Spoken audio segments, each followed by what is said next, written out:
Moving on to section 6, we are going to understand the pH scale and be able to calculate the pH of a solution from the concentration of hydronium ions in the solution, as well as be able to calculate the hydronium ions from its pH. So, looking at pH and pOH, we measure and use acids and bases over a very large concentration range. So pH and pOH are a way to track these very large ranges. So you're going to want to know these equations. The pH is equal to the negative log of the hydronium ion concentration, and the pOH is equal to the negative log of the hydroxide ion concentration. And what's also important to know is that pH plus pOH is equal to 14. So let's look at this. What is the pH of an acid with a pOH of 11? Remember that pH plus pOH is equal to 14. So if we know that the pOH is 11, then we can simply subtract 11 from both sides, and we would get that the pH was 3.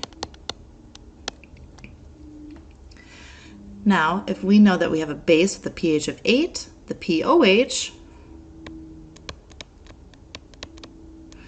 so we would have 8 plus the pOH equals 14. So again, we can just subtract 8 from both sides, and the pOH would be 6. All right, now the pH of an acid with a pOH of 11, that's the same as this. All right, we're skipping that one. So hydronium ion, hydrogen ions, and pH. So if I have a concentration of 1 times 10 to the negative 1, if you plug into your calculator the negative log of 1 times 10 to the negative 1, you'll get a pH of 1. Why don't you try typing in 1 times 10 to the negative 2? You'll get 2. 1 times 10 to the negative 4, you'll get 4. So our pH scale is a, notice it's a difference of times 10, every times 10 to the raised exponent whole number. We can see like 1 times 10 to the negative 2, its pH is 2. So it's a factor of 10. So if I have an H plus, now notice that this H plus is equal to, and it's the same as H3O plus. This is the hydronium ion concentration, but it's simplified as H plus sometimes. So if I have 1 times 10 to the negative 9, type that into your calculator, the negative log of 1 times 10 to the negative 9 would be a pH of 9. Now, let's say I wanted to work backwards. I was given the pH, so let's say I was given 9, and I wanted to find out the hydronium H plus concentration, or the H3O plus concentration. So to find that concentration, you do 10 raised to the negative pH. Think of this. 10 raised to the negative 9. Well, that's this, isn't it? 1 times 10 is just 10 raised to the negative 9. So to find this, if the pH is 7, it's just going to be 1 times 10 to the negative 7 would be its hydrogen ion concentration. That's to find pH. And the same would be true to find the pOH. So the hydroxide ion concentration would just be 10 raised to the negative pOH.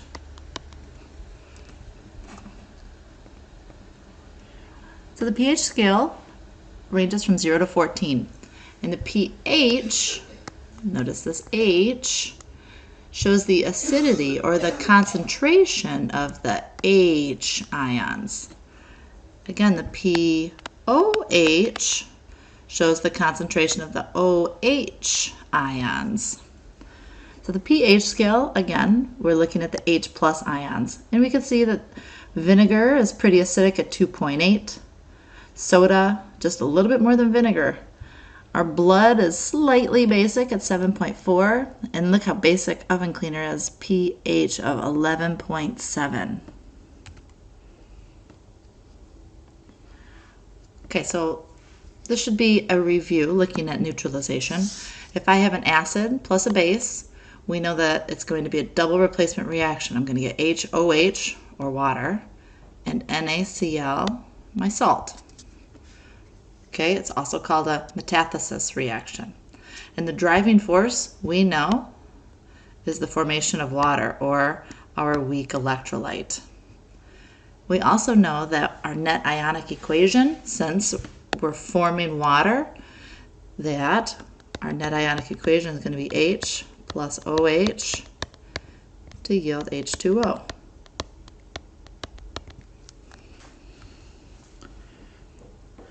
Right, the pH of a 0.250 molar chloric acid, ClO4, HClO4. Now this is a strong acid, so it's going to 100% dissociate. So if I know the concentration of my H plus ion here is 0.250,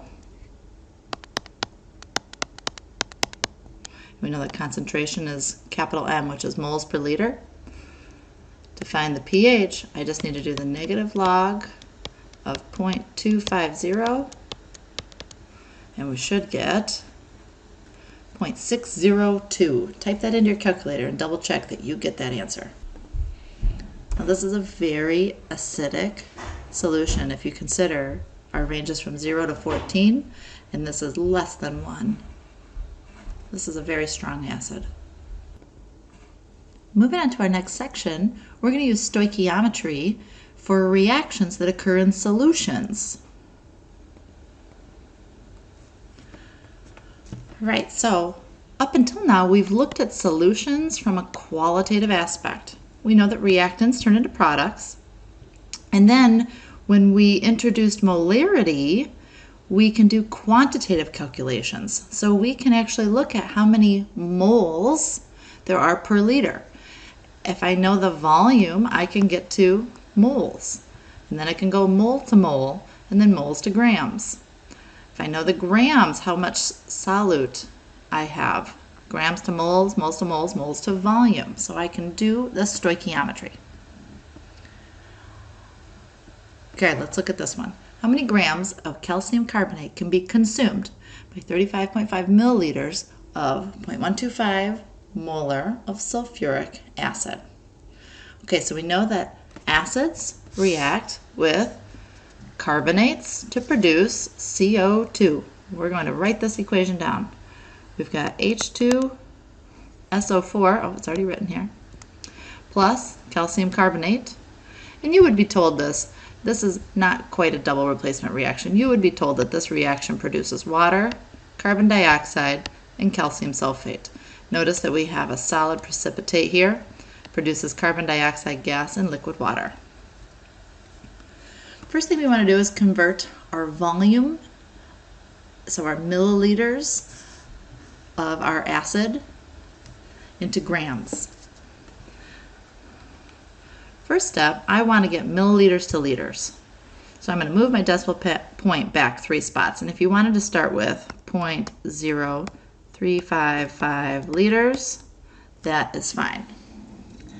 Now we also know the concentration of that sulfuric acid, right? We were told that it's 0.125 molar, which means 0.125 moles per liter. So if you wanted to do this in one step, remember that concentration is moles per liter. So because I know the volume and I know the concentration, I can multiply these two together and see how my liters is on top here and liters is on the bottom there. They would cancel out, giving me moles of sulfuric acid. Okay, now we're going to go from moles of sulfuric acid to moles of calcium carbonate. And we can see that we have a 1:1 mole ratio. And then I can take the molar mass of calcium carbonate and do my last final step. 1 mole of calcium carbonate needs to be on the bottom and the grams on top. So giving me 0.444 grams of calcium carbonate that is produced. Starting with, again, I'm given a volume and a concentration of my starting acid, and I'm able to find out how much of that solid product is formed. And that's just using stoichiometry. It's using our molarity and our volume to find the moles. Once we know moles, we can do mole to mole ratio and then moles to grams. All right, some solutions cannot be accurately made by weight in dilution methods if the solute is impure or unstable. When this is the case, we can make up a solution of approximate concentration and then standardize that solution against a standard compound that reacts with the solute. A standard compound is one that is very stable with a known molar mass that gives us a necessary number of sig figs. Now, in order to do this, we've performed a titration. And this is when I have a known exact measured amount of a volume of a known exact concentration. So if I know one volume and one concentration, and I know another volume, and I know, then I can find the missing concentration. We do need to look at mole ratios with that. In order to do this titration, we do have to add an indicator. And it's added to our known volume and known concentration. And it tells us when we hit that end point. And it turns color. And that's when the moles are equal to one another. The moles of solute are equal to the moles of the concentration of the solution that we're trying to find. Let's look at these join-ins.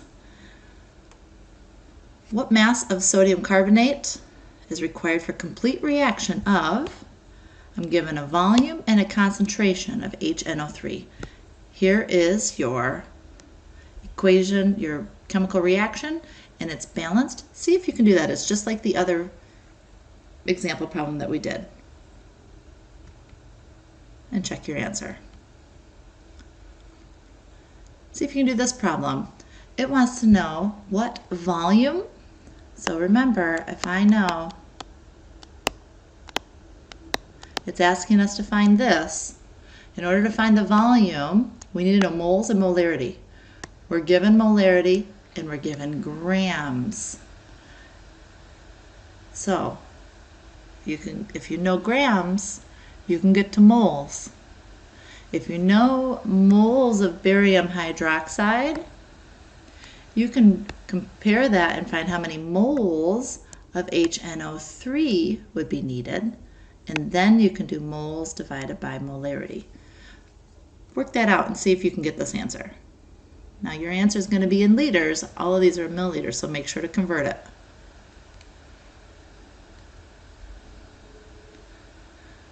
Try join in 3 and check your answer. For section 8, we're going to actually explain a titration, the procedure, the standardizing of the solution, and then calculate concentrations. So as with everything else, it's important to write the equation, balance it, make sure we know how moles of A are converted to moles of B, solve the problem. When do we know that we're at the end point? The visual signal. Phenolphthalein is often used to tell us this endpoint.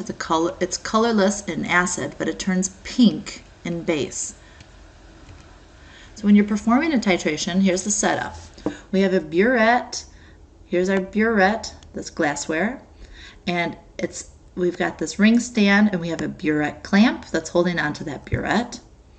And we have a flask right here that has our sample that's being analyzed and our indicator solution. So like I said, phenolphthalein is a very common indicator. So this is our sample that we're analyzing. It could be the acid, it could be the base. Now, in our burette, we have our known acid or base, the concentration, and we have a known starting point. And you're going to drip, drip, drip, drip. So we know our starting point. We're going to slowly, drop by drop, from the burette into our flask. And notice, it starts to turn pink. You got to swirl your flask. Swirl, swirl, swirl. And that pink will go away at first. So you got to keep going.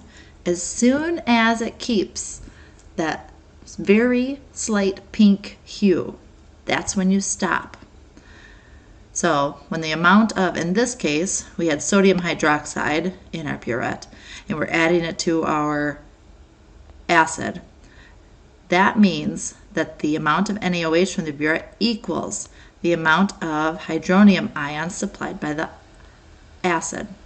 And that dye changes color, and in this case it turns a beautiful pink.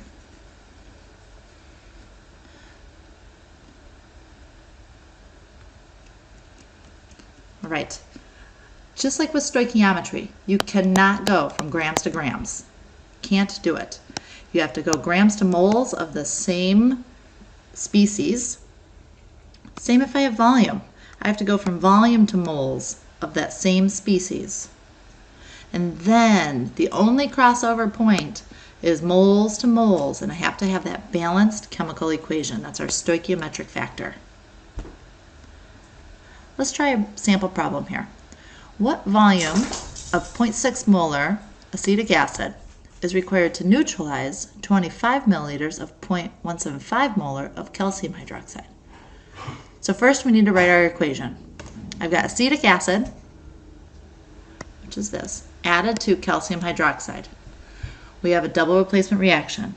So I've got HOH over here, so H2O, and then I have calcium acetate.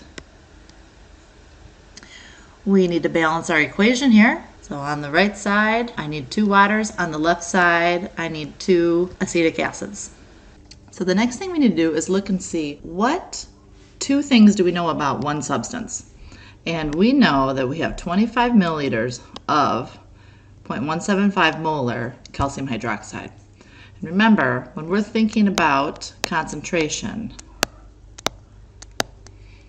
if I know 2 out of 3 things, I can find that third piece. So if I know volume and concentration, I can find moles of calcium hydroxide.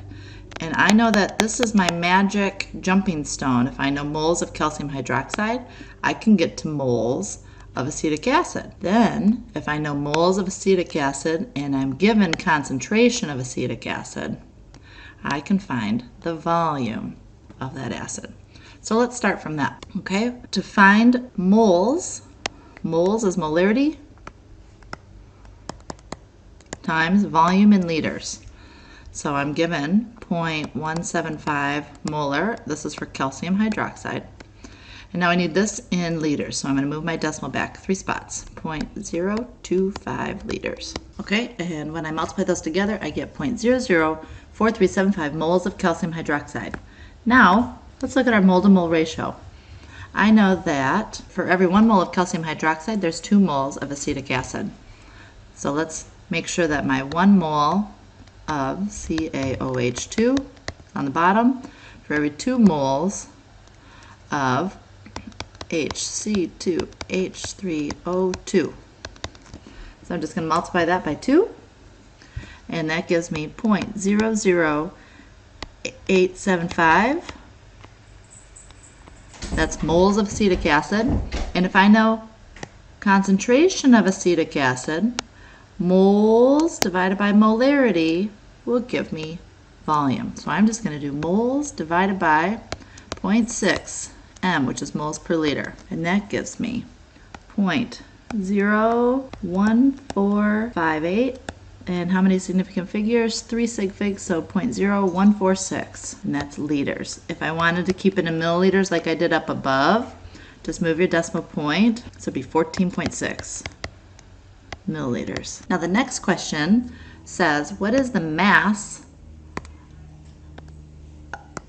of pure acetic acid required?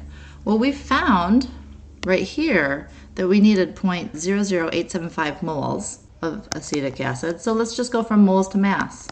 1 mole is equal to, let's figure out the molar mass of acetic acid, and I found that it was 60.05 grams of acetic acid per mole.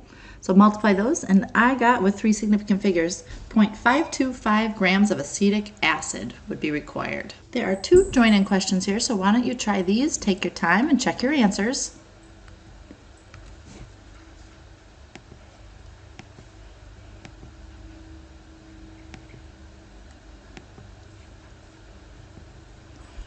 For this section, we are looking at spectrophotometry and just understanding the basics of it and how we can determine the concentration of a colored compound or ion in solution. We will do a lab with this, but with spectrophotometry, it's the interaction between light and matter that provides quantitative information about solution concentration. And so here we can see this beam of light that shines on a solution of nickel 2 ions in water, and this light that comes out of here is green. The color of the solution is due to the color of the light not absorbed by the solution. So red, blue, violet was absorbed and green light is transmitted. So here's an absorption spectrometer. We have a glowing filament, which is our light source, and light passes through this slit and then through a prism where there's a wavelength selection. It passes through the solution, which is our sample, and then it transmits light. And then it produces this wavelength spectrum here, showing us light absorbed versus the wavelength that's recorded on the detector. So here shows the amount of light absorbed by a sample that depends on path length and solute concentration. So in this case, we can see that there's different concentrations of copper 2+ ions. This is 0.05 molar copper 2 sulfate, so the copper 2, and this is 1 molar, and we can see that difference in the color. But this is also a difference of colors, but notice that they're the same concentrations, but there's different path lengths. Now, Beer's law, relates the amount of light absorbed and the path length and the solute concentration. So the absorbance, we say, is equal to, we have E, which is our molar absorptivity, times the path length, times the concentration.